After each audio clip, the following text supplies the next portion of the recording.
Walaupun sudah ada produk hukum yang sifatnya jelas ada legal formalnya, tapi kenapa pelanggaran terhadap hukum terjadi terus?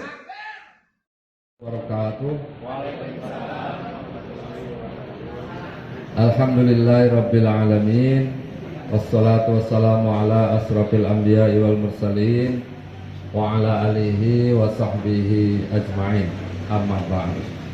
Bapak Ibu dan hadirin sekalian, wabil khusus kepada segenap teman-teman yang bergabung di PPDI seluruh Jawa Barat, yang insya Allah pada hari ini kita hadir bersama di dalam rangka barangkali kita silaturahmi yang pertama, yang kedua koordinasi mungkin, dan yang ketiga tentu saja kita ingin menatap ke depan kurang teh bade siga kumaha paminten gitu tapayun.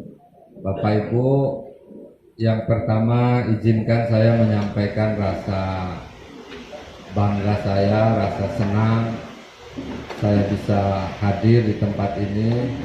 Ini membuat saya merasa regreg, artinya saya diaku juga ternyata oleh PPDI gitu. Mudah-mudahan ini bagian dari cara kita untuk membangun desa ke depan. Bapak Ibu, sebelumnya izinkan perkenalkan, nama saya Yanuar Prihatin.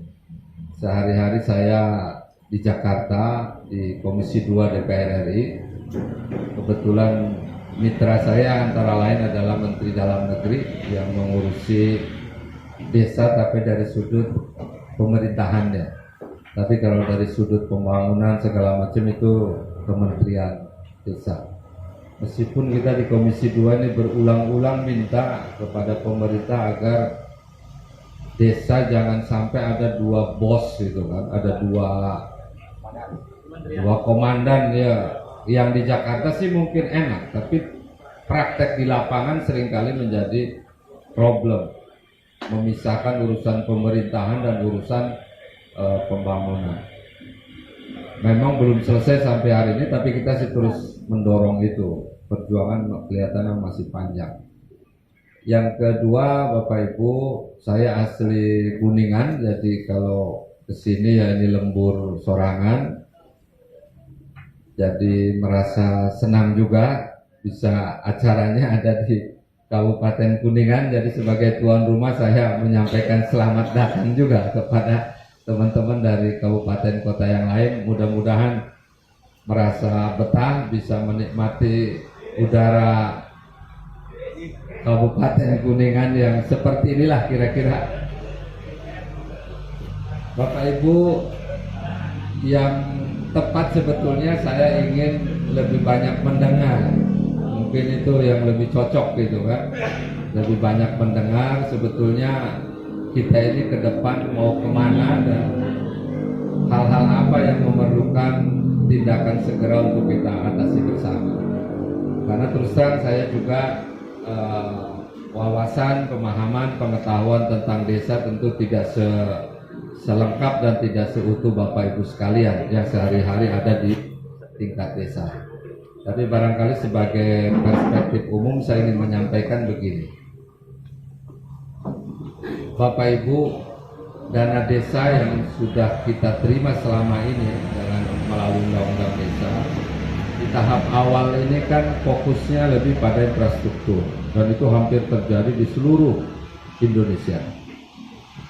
Dan alhamdulillah saya ke beberapa desa di berbagai tempat di seluruh Indonesia, perubahan itu memang tampak.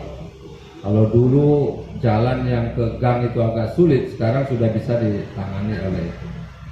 Sebagian desa masih terus berkutat di pembenahan infrastruktur. Tapi pertanyaan kita ke depan, apa yang harus kita siapkan ketika hal-hal semacam itu sudah mulai membaik di banyak tempat. Salah satu yang ingin saya bocorkan adalah Kementerian Desa itu sekarang sudah mulai berpikir ke depan bagaimana membangun ekonomi warga, kira-kira begitu. Cuma pola, format dan seterusnya itu memang masih terus digodok, meskipun ada harapan kekuatannya ada pada BUMDes misalnya, harapan. Meskipun pola, format, desain pengembangan BUMDes ini prototipe contoh yang hebatnya belum begitu banyak Pak, kira-kira begitu di Indonesia. Bahkan kita kalau mau jujur ya, BUMDes di banyak desa antara ada dan tiadanya nggak tahu ini lebih banyak mana, kira-kira begitulah, ya kan? Terus ini lu ngagegeh bertanggung jawab terhadap BUMDes ini saha salaresnya gitu kan. Terus BUMDes sih mau diapain gitu. Sehingga di Kemendes juga masih terus mencari ruang, mencari jalan. Belum lagi Bapak Ibu, hal-hal yang berkaitan dengan bagaimana kita semua menggerakkan ekonomi warga atau ekonomi masyarakat desa. Itu hal-hal penting yang barangkali ke depan harus bisa kita gali bersama. Tapi lebih dari itu, tentu pertanyaan berikutnya, hal-hal internal desa. Hal-hal internal desa itu apa? Menyangkut manajemen, menyangkut koordinasi, menyangkut kekompakan, dan bahkan juga menyangkut saling kerjasama di antara seluruh stakeholder desa. Itu kan kadang-kadang yang begini ini punten Bu, itu menjadi hal yang tadinya mungkin kecil, tapi kalau tidak teratasi kemudian menjadi sesuatu yang besar. Misalnya hubungan kepala desa dengan perangkat desa, hubungan pemerintahan desa dengan warga. Mungkin warga di blok sana atau warga di blok sini kadang suasananya bisa berbeda. Hal-hal mikro semacam ini kan tidak ditangkap oleh pemerintah pusat yang begini-gini ini. Tapi dalam praktek bermasyarakat, berpemerintahan di desa, itu seringkali jadi vital. Contoh misalnya, sekarang kalau hubungan kepala desa dan perangkat desa tidak klop, tidak ngeklik, ini kan sulit Pak. Mau ngapa-ngapain juga sulit. Ujungnya kepala desa jalan sorangan misalnya gitu, punten ya kan. Perangkat desa juga mau jalan juga kumaha gitu kan. Karena kewenangan tertinggi desa memang tetap ada pada kepala desa. Kewenangan menetapkan peraturan kepala desa ada di sana, Perdes, menetapkan APBDes juga ada di sana, memberhentikan dan mengangkat perangkat desa juga ada di sana, ya kan? terus juga terkait dengan pengelolaan aset, kekayaan desa juga kewenangannya ada di kepala desa, dan seterusnya dan seterusnya. Nah, kalau kepala desanya punya visi yang besar tentang desa itu, mungkin kita bisa sama-sama mendorongnya ke sana. Tapi manakala ada hal yang berbeda antara kepala desa dan perangkat desa, ini seringkali menjadi sesuatu yang apa istilahnya duri internal yang mungkin harus diselesaikan. Meskipun kita tahu kondisi setiap desa saya kira tidak akan sama. Kita lihat contoh misalnya, kok ada desa kondisi alamnya terbatas, situasinya tidak begitu melimpah, tapi kenapa dia bisa maju? Ada desa begitu, tapi ada juga desa yang dia aksesnya mudah kemana-mana, terus juga sarana infrastrukturnya bagus, tapi kenapa kehidupan di situ kemajuan desanya tidak begitu menonjol? Jadi variasi setiap desa kan ternyata tidak sama. Bapak Ibu mungkin pernah dengar istilah itu desa yang di Jawa Tengah tadi Solo itu Bu, yang sering jadi bahan pokok ya kan? Itu awalnya desa biasa-biasa saja, tapi kemudian berubah menjadi desa luar biasa ketika dia menemukan titik masuk untuk membangun desa melalui pemanfaatan mata air yang kemudian bisa dihimpun, dikelola menjadi semacam, ya kalau istilah kota mungkin kolam renang atau tempat orang ngojai gitu kan kira-kira, tapi di dalamnya dikasih apalah gitu kan, ada sepeda butut ditaruh di situ, motor yang nggak kepake ditaruh di situ dan seterusnya, tapi ternyata jadi viral. Idenya sederhana tapi kemudian karena unik bisa menjadi, seingat saya itu termasuk salah satu desa yang sampai hari ini para menteri itu paling sering datang ke situ karena dianggap contoh katanya. Dari mulai menteri desanya udah pasti ke sana, sampai menteri keuangannya saja ikut-ikutan melihat desa itu. Pendapatannya saya kira Bapak Ibu sudah lebih paham, karena dalam waktu-waktu sebelum pandemik, ketika hari besar, katakan hari libur atau hari raya, itu mesti tumplok. Omset bisa miliaran kan? Saya juga bingung nih. Tempatnya menjadi semacam kawasan terpadu, orang datang ke situ tapi juga bisa menikmati kulinernya. Disewakan lapak-lapak dan lapak-lapak itu diisi oleh warga setempat, mau jual apalah terserah gitu kan.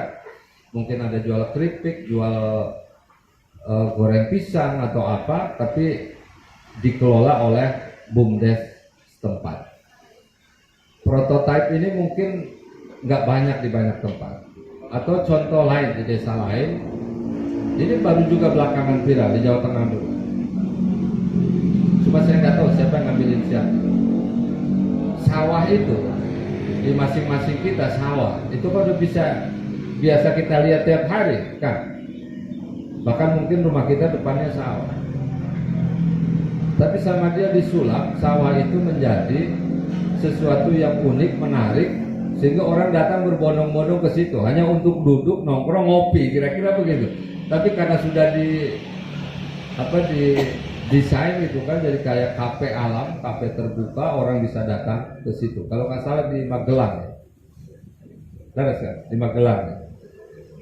Dan itu sempat viral, dan itu kemudian menjadi contoh juga tentang bagaimana desa mencari way out atau jalan keluar untuk membangun atau mengembangkan diri. Ada yang lebih dramatik lagi Kang. Saya pernah ke Jepang. Di Jepang itu ada satu desa, namanya kalau nggak salah ingat Kawikami atau apa. Nanti Bapak Ibu boleh cek, ada nggak itu di Google ya. Desa ini jumlah penduduknya kurang lebih sama dengan desa-desa di Indonesia, sekitar 4.000-5.000-an orang. Tapi desa ini adalah desa terkaya di Jepang. Mungkin di seluruh dunia ini desa yang paling kaya. Kenapa? Karena pendapatan penduduk usia kerja yang dewasa itu pendapatannya kurang lebih 200 sampai 300 juta per bulan. 200 sampai 300 juta per bulan. Saya nggak tahu di Indonesia desa mana yang levelnya seperti ini. Kalau ada desa semacam itu, saya yakin nggak akan ada orang mau jadi anggota legislatif di tempat itu. Mendingan ngurus desa itu.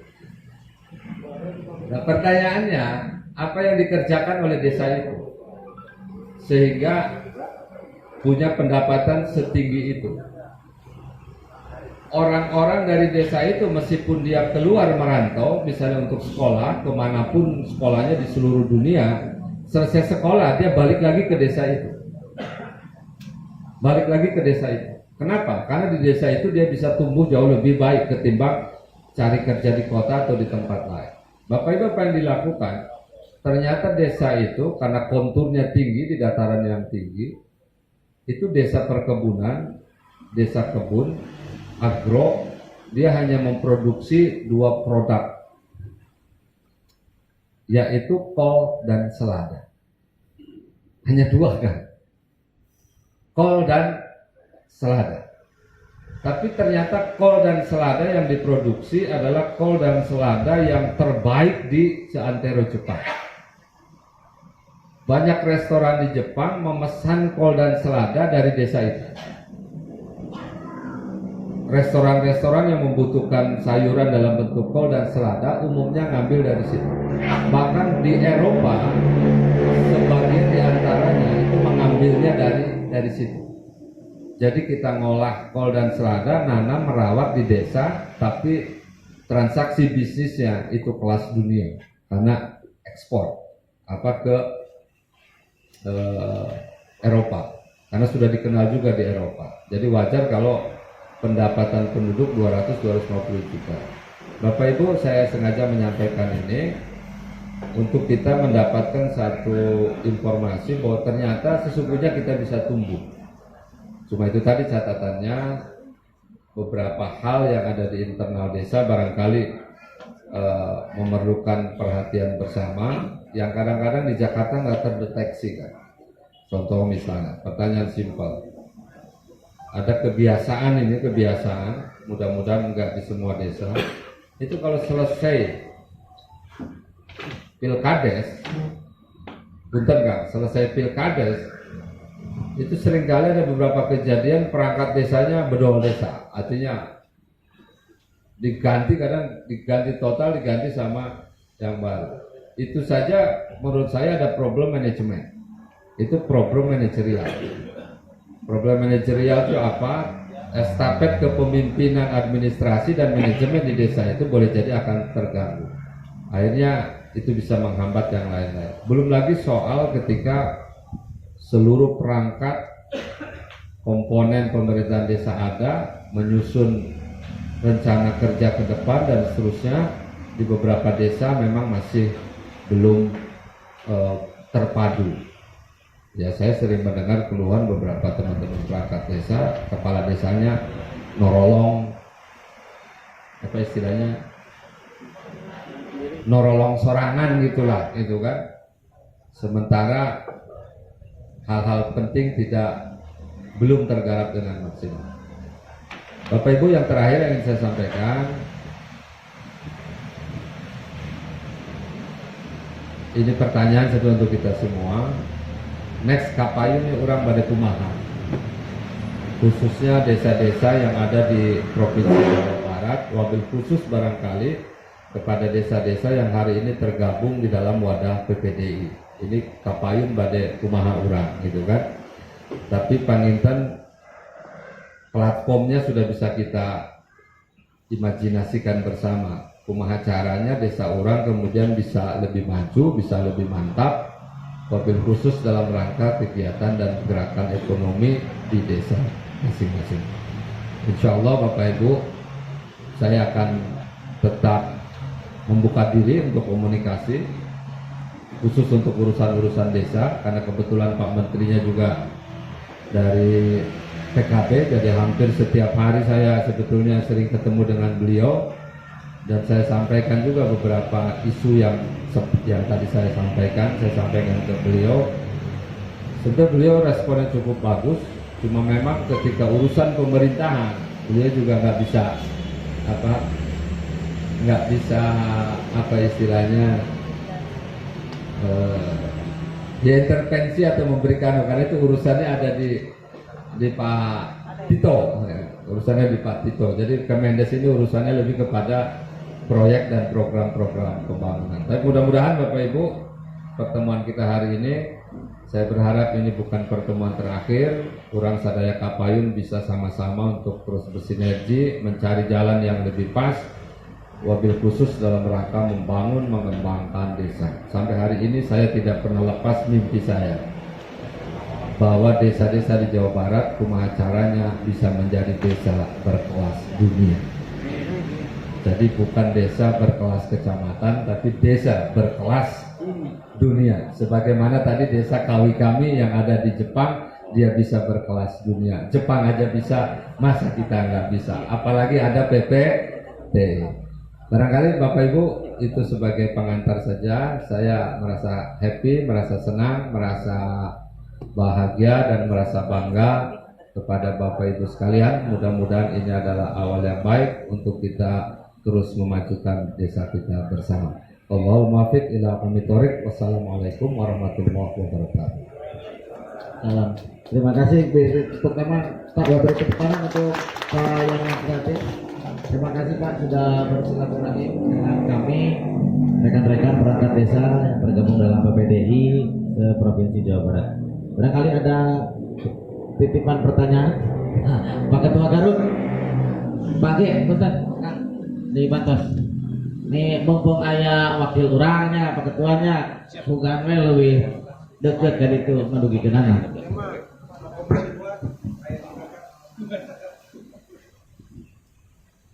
Di cek-cekan Pak Ketua, ayam digebungkeun itu. Yang kita di Bantosan. Ayah. Cek. Ini kan tarik kena mobilnya.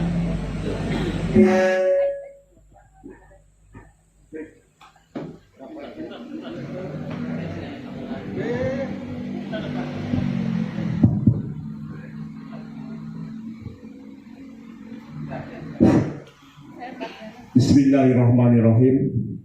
Assalamualaikum warahmatullahi wabarakatuh. Terima kasih atas waktu dan kesempatan. Yang terhormat Bapak Dewan dari Komisi 2 Republik Indonesia, yang terhormat Ketua Umum PPDI Provinsi Jawa Barat beserta jajarannya. Tak kenal maka tak sayang Pak Dewan yang mulia. Saya Ketua Umum Persatuan Perangkat Desa Kabupaten Garut, masih masuk Provinsi Jawa Barat Pak, termasuk dalam NKRI. Kebetulan alhamdulillah dipertemukan, ada jodohnya, ada Bapak dari Komisi 2 yang bisa akses baik itu Kementerian Dalam Negeri maupun ke Kementerian Pedesaan. Betul sekali Pak. Tatkala regulasi atau aturan yang di atas kita membuat jadi bingung, desa itu dibikin jadi bingung. Betul, ada bapak tegas, ada bapak tiri atau ayah kandung atau ayah tiri. Ayah kandung adalah Kemendagri dan ayah tiri adalah Kemendes. Makanya dalam program itu setiap program kadang-kadang jarang nyambung Pak, atau istilahnya kalau bahasa Inggris itu ngadu gelis Pak. Mungkin Bapak paham karena asli orang Kuningan Pak. Mungkin aspirasi ini Pak Dewan yang saya muliakan menyangkut dengan pembangkangan terhadap produk hukum. Tatkala Negara Kesatuan Republik Indonesia meluncurkan produk hukum tentang Undang-Undang Nomor 6 tahun 2014, ke bawahnya dari mulai PP, Permendagri sampai teknisnya Perbu, mengenai nasib perangkat desa kadang-kadang terabaikan atau termarginalkan. Nah kebetulan Bapak Dewan ada di sini. Saya sebagai penyambung lidah dari perangkat desa, khususnya Kabupaten Garut, umumnya Kesatuan Negara Republik Indonesia, banyak kejadian atau pembantaian terhadap nasib perangkat desa, yang mana Sudah jelas Pak Dewan, sudah ada payung hukum yang sifatnya mengikat. Tapi kok kenapa setiap kejadian pasca Pilkades serempak, perangkat desa berbondong-bondong berduyun maju ke PT UN. Nah itu, tatkala maju ke PT UN juga dengan hasil yang tidak menggembirakan. Contoh aja, Kabupaten Garut pasca Pilkades 2019 banyak perangkat desa yang dieliminasi. Cuman dari sekian desa yang mau maju ke PT UN, cuman berapa gelintir. Pasca kejadian kemarin, dia menang di tingkat TUN di Bandung. Ternyata kadesnya banding. Dalam banding mungkin saya kurang rasional dari hasil amar putusannya. Mungkin orang-orang pakar hukum yang bisa mengerti. Ternyata mungkin membatalkan putusan yang pertama. Para perangkat desa itu seolah-olah untuk menghadap ke PPD itu sebagai advokasi. Padahal belum tentu seperti itu, Pak. Karena kita ini organisasi profesi, bukan eksekusi untuk bisa langsung nyampe ke tatanan pengadilan. Nah, substansinya Pak Dewan, dikarenakan tumpang tindihnya regulasi, termasuk dari atasnya, tatkala dari Kemendagri mengeluarkan produk regulasi tentang teknis aturan, Kemendes adalah teknis tentang pembangunan, akhirnya banyak kejanggalan atau kejadian yang tidak rasional. Nah, ini mohon dengan hormat, apakah di negara kesatuan Republik Indonesia kan ada Kemendagri, ada Kemendes, turun ke provinsi, turun ke kabupaten. Dari tatanan kabupaten cuma ditangani oleh yang namanya DPMD atau Dinas Pemberdayaan Masyarakat Desa. DPMD juga cuman kalau permasalahan desa ditangani oleh bidang pemerintahan desa, Pak Dewan. Otomatis segala keluh kesah yang berhubungan dengan plat desa itu jarang sampai terakomodir.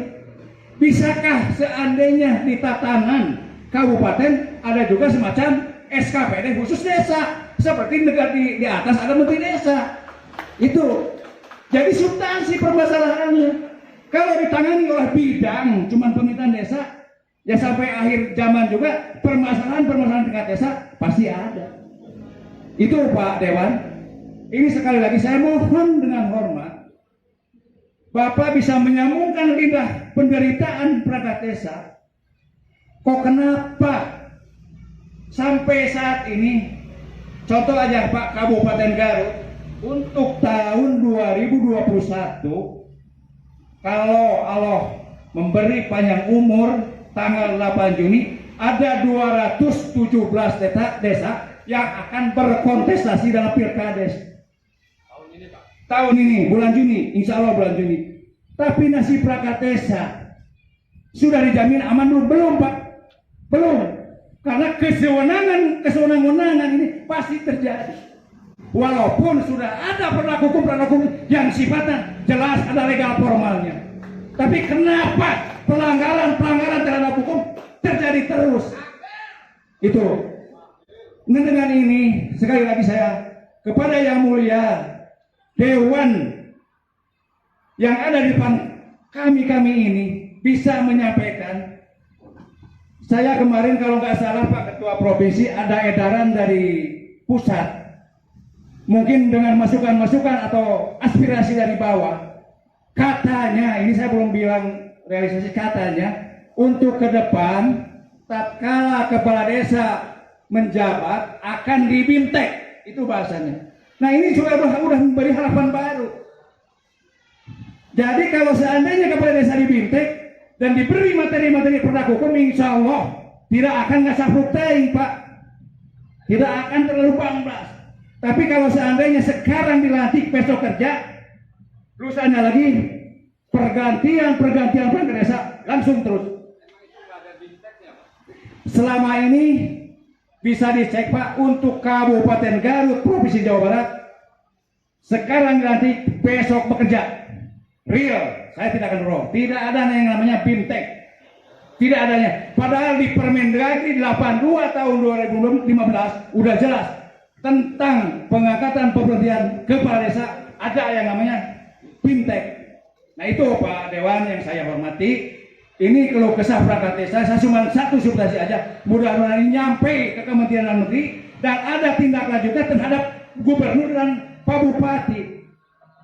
Yang notabene ini Pak Bupati jarang mau menegur perlakuan para bupati ini. Yang notabene ini kan SK-nya kepala desa kan dari bupati. Betul, ini harus dipisahkan antara kewenangan dengan kebijakan.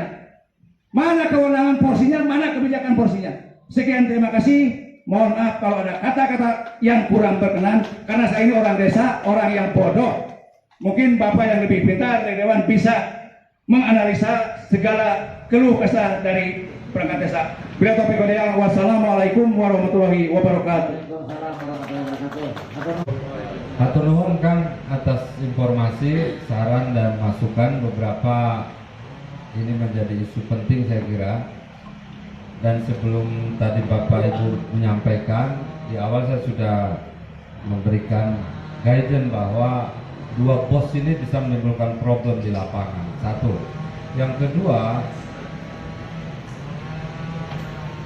jabatan tertinggi masalahnya di desa itu menurut regulasi yang ada, baik undang-undang desa maupun peraturan pemerintah, bahkan peraturan kabupaten atau daerah itu melegitimasi itu bahwa kekuasaan dan kewenangan tertinggi memang ada pada kepala desa. Kewenangan tertinggi di dalam beberapa hal dan bahkan di dalam semua hal, termasuk soal pemberhentian dan pengangkatan perangkat desa. Jadi kalau kita baca peraturan itu tidak ada apa istilahnya persyaratan untuk jadi perangkat desa ada di situ. Termasuk tingkat pendidikan juga jelas, umur juga jelas. Yang harus disertakan ketika mau menjadi perangkat desa itu apa, itu jelas di situ. Termasuk kemudian kenapa perangkat desa diberhentikan itu sudah jelas. Misalnya karena meninggal dunia, karena berhalangan tetap dan seterusnya. Nah yang tidak jelas itu adalah kapan perangkat desa boleh memberhentikan perangkat desa, kepala desa memberhentikan perangkat desa. Itu bolehnya itu nggak ada itu Kang, aturan soal itu. Tapi kalau pengangkatan itu ada, itu pada saat terjadi lowongan, itu harus diangkat. Itu pun mestinya kalau menurut aturan kan dia nggak bisa semena-mena. Karena menurut aturan dia harus bentuk dulu tim, ya kan, minimal 3 orang, ya kan. Ada ketua, sekretaris, anggotanya, kemudian digodok di situ. Itu pun atas dasar rekomendasi camat hasil akhirnya. Nah yang terjadi saya nggak tahu mekanismenya berlaku atau enggak. Kemudian yang kedua, bupati kenapa nggak mau campur tangan dalam urusan-urusan itu? Karena memang regulasinya tidak sampai nyangkut ke bupati urusan perangkat desa ini Pak. Dari aturan peraturan yang ada.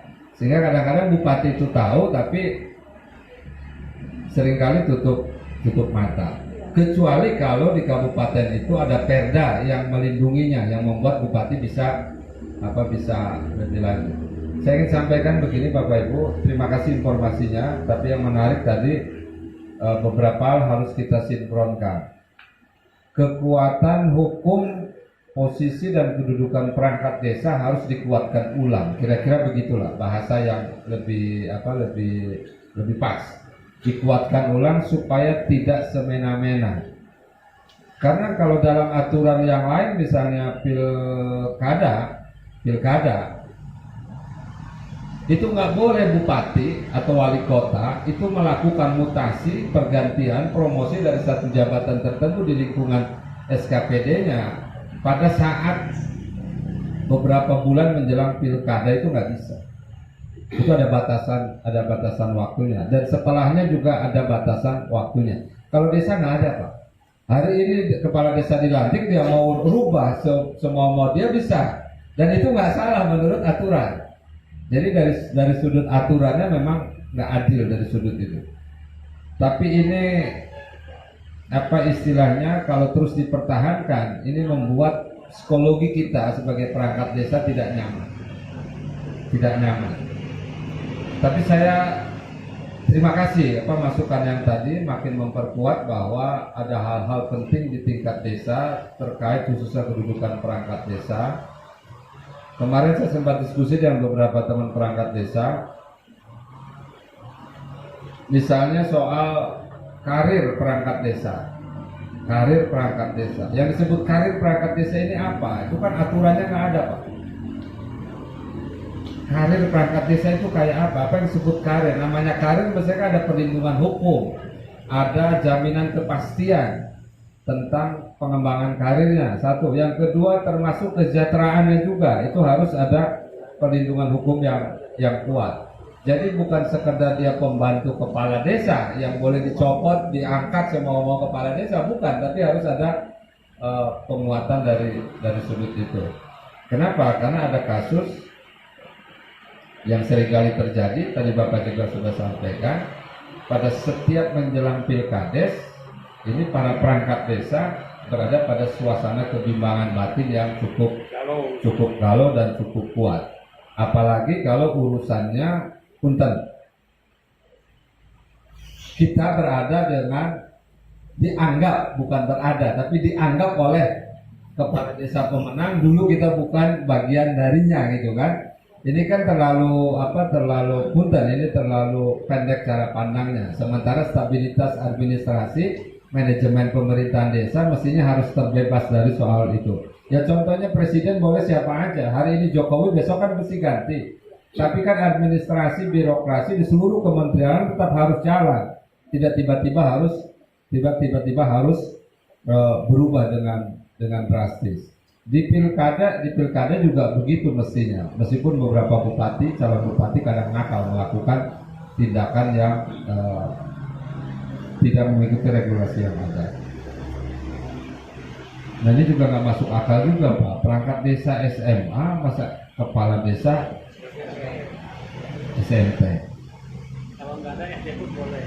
Kalau nggak ada SD pun boleh. Ini juga dengan presiden, Pak. Punten, Pak. Sama dengan presiden. Coba akan cek undang-undang Pilpres. Usia berapa? Pendidikannya naon? Hah? SMP? Presiden? Halo. Ya, saya nggak mau bahas itu lah soal presiden. Tapi itu menunjukkan bahwa kita memiliki satu standar yang berbeda untuk masa presiden yang ngurusin banyak hal dari A sampai Z, dari jalan rusak sampai jalan layak, dari mulai beca sampai pesawat gitu kan, kira-kira begitu, dari koperasi keliling di kampung sampai Bank Indonesia yang besar, dengan level yang semacam itu.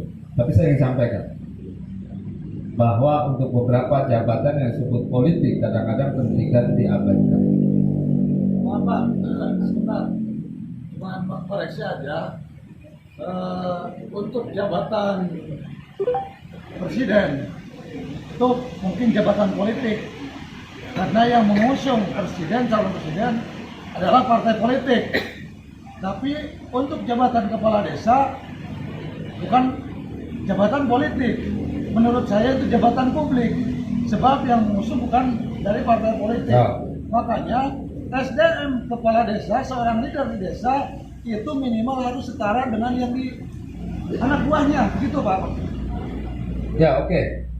Ya boleh disebut bukan politik, boleh disebut politik. Silakan sudut pandang masing-masing aja. Kalau bukan politik, mangga, saya juga setuju. Kalau politik juga mangga, karena dipilih oleh rakyat, kira-kira begitu.